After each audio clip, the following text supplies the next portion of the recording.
దేవుడి యొక్క హృదయాన్ని గ్రహించావా? యేసయ్య యొక్క హృదయాన్ని గ్రహించావా? కదా, దేవుడి యొక్క హృదయాన్ని నువ్వు ఎప్పుడైనా గ్రహించావా? నువ్వు ఇతరులు ఆశీర్వదింపబడుతున్నారు, ఇతరులు సంతోషంగా ఉన్నారు అని నువ్వు వారి మీద అసూయతో, కోపముతో, ద్వేషంతో నువ్వున్నావు.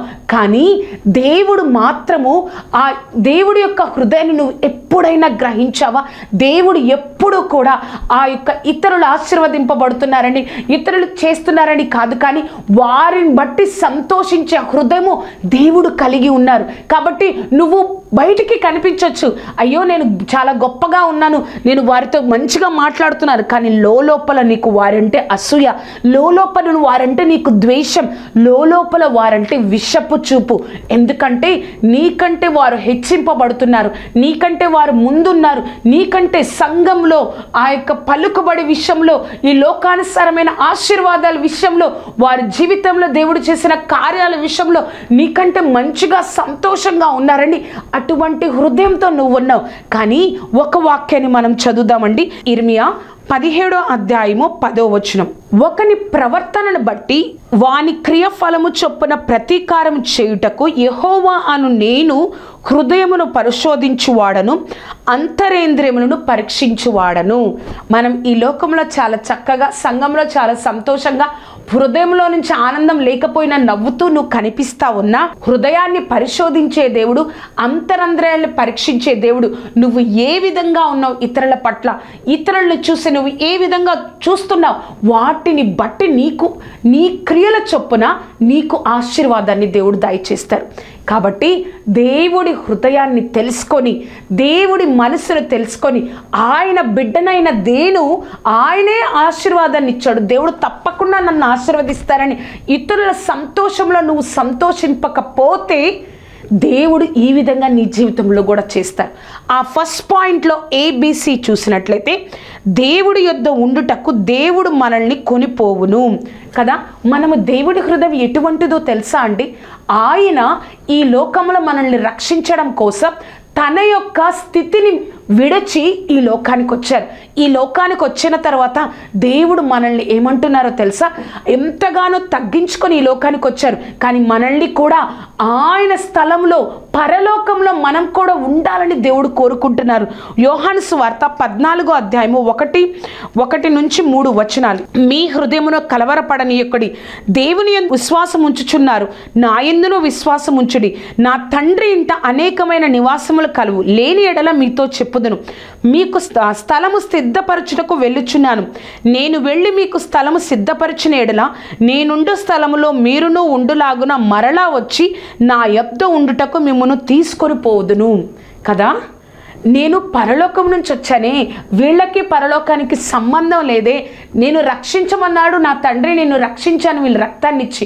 కానీ దేవుడే ఉంటున్నాడు, నేను స్థలాన్ని నేను అక్కడ సిద్ధపరుస్తాను, నేను వెళ్ళి మీకోసం స్థలాన్ని సిద్ధపరుస్తాను, మిమ్మల్ని కూడా అక్కడికి తీసుకెళ్తాను.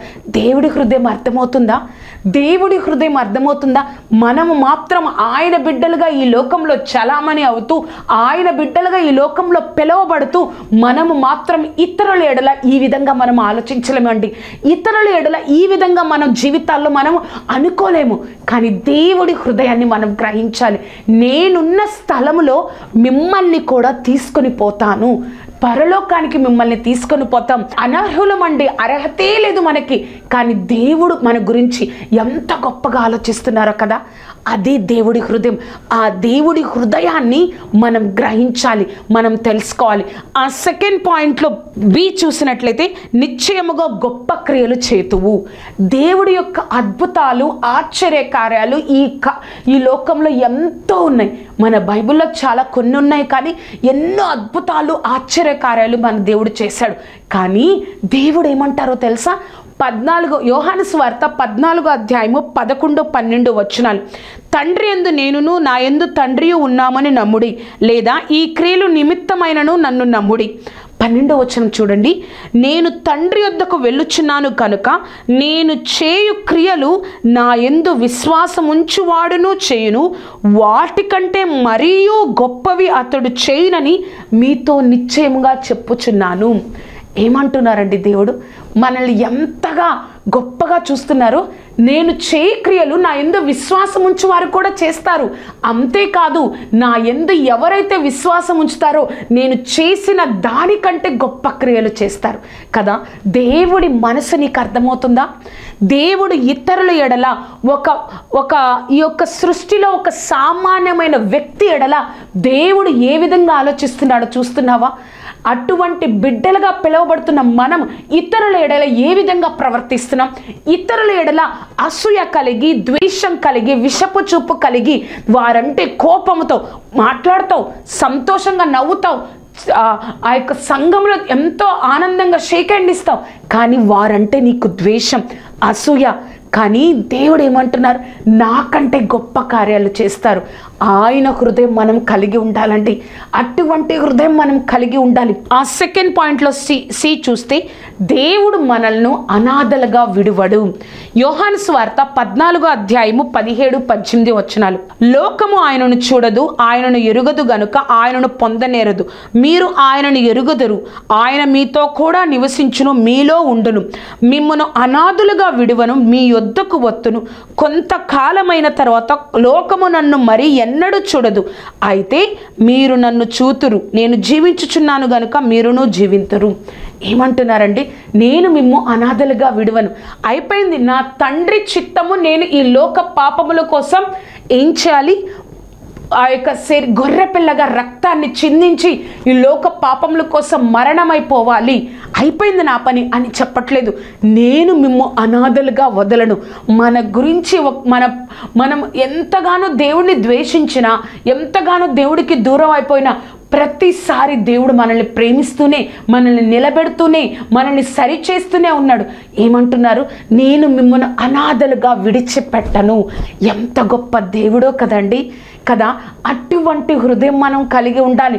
వారెవరో ఆశీర్వదింపబడుతున్నారో, అబ్బా గొప్పగా ఉన్నారని వారిని విడిచిపెట్టేయడం, వారి మీద ద్వేషం తెచ్చుకోవడం, వారి మీద అనేకమైన విషయాలు వేరే వాళ్ళకి చెప్పడం, ఇది కాదండి మనం చేసేది. మనం దేవుడి హృదయాన్ని మనం తెలుసుకోవాలి.